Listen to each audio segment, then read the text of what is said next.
Let's continue talking about the derivatives of trig functions. I suggest that you have the sheet that has all the derivatives of all the different trig functions in front of you while we go through this lesson. That'll be helpful. All right, so let's do some examples. Let's find the derivative of 4 minus the sine of x plus 2 times the cosine of x. We'll just apply our sum and difference rule. The derivative of 4 is 0, minus the derivative of sine of x is cosine of x, plus this 2 is a coefficient. 2 times the derivative of cosine of x would be 2 times the negative sine of x. And we'll pretty it up a little bit, and we get that the derivative of y is negative cosine of x minus 2 times the sine of x. Here's an application for b. F of x equals sine of 4x is an application of the chain rule. This isn't just the sine of x, whose derivative is cosine of x. This is the derivative of the sine of a function of x. So applying our chain rule, we need to take the derivative of the outside function, derivative of sine is cosine, leave the inside function alone, and then multiply it to the derivative of that inside function. So it'll be 4 times the cosine of 4x. Along that same line here, g of x is cosine cubed of 5x. Now this 3 being over the cosine means we're cubing the entire cosine function. This is the same thing as the cosine of 5x, that whole thing being raised to the third power. So look inside, the cosine of 5x, that's an application of the chain rule. That's not just cosine of x, that's cosine of a function of x. But then we have a whole nother function of x here being raised to the third power. So this is an application of chain rule inside of chain rule. So work your way outside in.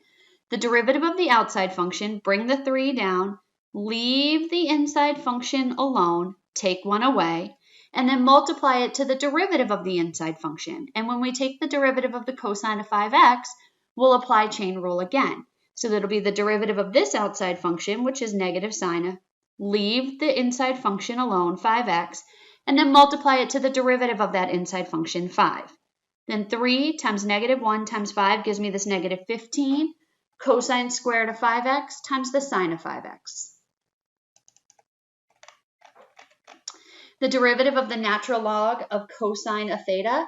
So this is the natural log of the cosine of theta. For the derivative of natural log, it's the derivative of the inside function over the inside function. So this cosine of theta goes on the bottom. The derivative of the cosine, which is negative sine, will go on top. And let's simplify this. Negative sine over cosine would give us negative tangent.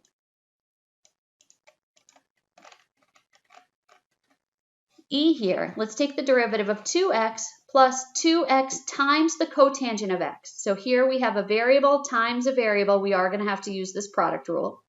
Plus 2 pi secant of x minus 2 pi. The derivative of 2x is 2.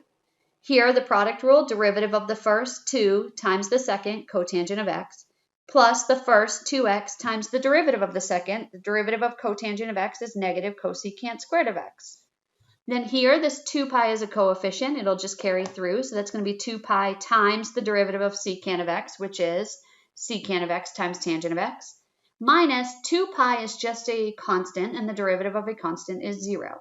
So when we pretty this up a little bit, we can see the derivative of f is 2 plus 2 times the cotangent of x minus 2x times the cosecant squared of x plus 2 pi secant of x tangent of x. For f, we're taking the derivative of 2 times the inverse tangent of 3t squared. Here's another application of our chain rule. This isn't just the arctan of x, this is the arctan of an inside function. So that 2 is a coefficient. It'll be 2 times the derivative of the outside function, which is 1 over 1 plus leave the inside function alone, squared, times the derivative of that inside function, 6t. 2 times 1 times 6t is going to give me 12t. 3t squared squared is going to give me that 1 plus 9t to the 4th. All right, now let's do some higher order derivatives. Let's find the 5th derivative of the sine of x. Well, the first derivative would be cosine, second derivative would be negative sine, third derivative would be negative cosine, and then the 4th derivative would be negative sine or sine of x. And then what do we see happens? We're back at that original function. Then our 5th derivative would be cosine. So the 5th derivative repeats the first derivative. And then the sixth derivative would be negative sine, which repeats the second derivative. And so when you're taking the derivatives of trig functions, they do repeat. So we can actually skip derivatives when we're trying to do higher order derivatives for these trig functions, sine, cosine, here. So if I wanted to find the 72nd derivative of sine, well, here's the first, second, third, fourth, and you could keep doing that, right? Fifth, sixth, seventh, eighth. Well, here, the sine of x, the original function, is always the fourth derivative, or a multiple of 4. So that's the fourth derivative, eighth derivative, 12th derivative. This is the next derivative, so this is 1 remainder from dividing by 4. This is the second derivative, or 2 remainders from dividing by 4.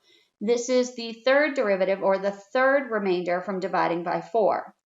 So this would be 1, 2, 3, 4, 5, 6, 7, 8. So what you can do is you can just say, okay, this is a remainder of 1 from dividing by 4, a remainder of 2 from dividing by 4, a remainder of 3 from dividing by 4, or a remainder of 0 from dividing by 4 gives you the original function.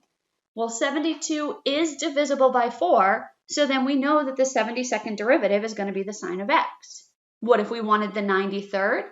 Well, if you take 93 and you divide it by 4, you get a remainder of 1, so it's going to match the first derivative.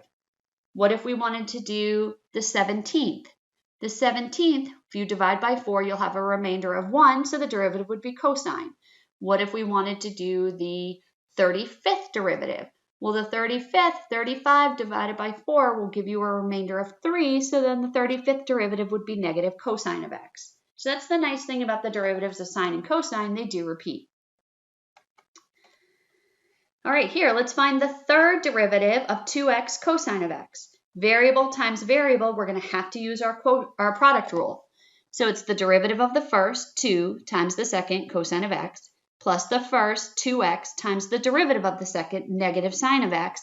And always simplify your higher order derivatives before your lower order derivatives before taking your higher order derivatives.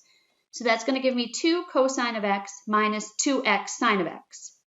So now for the second derivative, I can take the derivative of 2 cosine of x. That's going to be 2 times negative sine of x.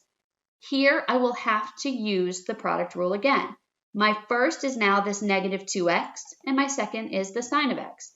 So the derivative of the first will be negative 2 times the second sine of x, plus the first, which is negative 2x, times the derivative of the second, which is cosine of x.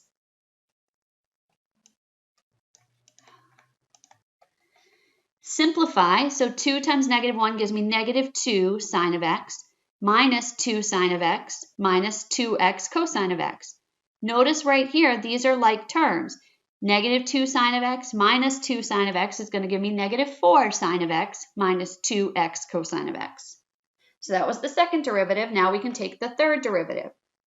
Here it'll just be negative 4 times the derivative of sine of x, which is cosine of x. Here it'll be product rule again. Derivative of the first, negative 2, times the second, cosine of x, plus the first, negative 2x, times the derivative of the second, negative sine of x. Notice this is negative 4 cosine of x minus 2 cosine of x gives me negative 6 cosine of x. And a negative times a negative, this gives me a plus 2x sine of x. Let's find the second derivative of cosecant of x. Well, the first derivative is negative cosecant of x times cotangent of x. For the second derivative, we'll have to use that product rule again. Derivative of the first times the second plus the first times the derivative of the second. So that's going to give me negative cosecant, or negative. The derivative of cosecant is negative cosecant cotangent times the second. There should be a cotangent right there. I see that I'm missing that now. Minus the first, which is cosecant, times the derivative of the second, negative cosecant squared. So then that's going to give me negative cosecant times, this should say cotangent squared, so please put a 2 right there, plus the cosecant cubed of x. And if you want to pull out your greatest common factor, you can, and you would be left with cotangent squared of x plus the cosecant squared of x. Let's find the second derivative of the arctangent of x. the first derivative is 1 over 1 plus x squared. Now, if you want to use the quotient rule here to find the second derivative, you're welcome to do so. But if you remember, I've said several times, you only really need to use the quotient rule if you have variable over variable. I don't have a variable up here. So I can bring this entire denominator up and give it a negative exponent. And then I can just apply my chain rule. Bring the negative 1 down, leave the inside function alone, take 1 away, and then multiply it to the derivative of the inside function. Then that's going to give me negative 1 times 2x gives me negative 2x, and I can drop this down to give it a positive exponent too. All right, one more example. Let's remind ourselves how we find the equation of a tangent line. In order to write the equation of any line, you need a slope and a point. I do not have a slope and I have half a point, so let's find the other half. So I want to know what is y equal to when x is equal to pi over 4. So into this, I'll do 1/2 the cotangent of pi over 4. The cotangent of pi over 4 is 1, and 1/2 times 1 is 1. So I have the ordered pair pi over 4, 1/2. Now we can find our slope, and remember, to find the slope of a tangent line, you're going to use the derivative. So we'll find the derivative, which is 1/2 times the derivative of cotangent is negative cosecant squared. So that gives me negative 1/2 cosecant squared of x. So the derivative sort of gives you the formula to find the slope of the tangent line at any point. I don't want it anywhere. I want it at pi over 4, 1/2. So the slope I'm looking for is the derivative evaluated at pi over 4, which is going to be negative 1/2 times the cosecant squared evaluated at pi over 4. Well, the cosecant of pi over 4 is the square root of 2, and the square root of 2 squared is going to give me 2. Negative 1/2 times 2 gives me a slope of negative 1. So now I have a slope and a point. I can find the equation of my tangent line using my y equals mx plus b. Plug in m, x, and y, and solve for b. So I have 1/2 equals negative 1 times pi over 4 plus b. That gives me 1/2 equals negative pi over 4 plus b. Add pi over 4 to both sides, and we get b is equal to 1/2 plus pi over 4. Put it all together, the equation of my tangent line is y equals negative x plus b, which is 1/2 plus pi over 4. That's it for now. I'll see you in the next one.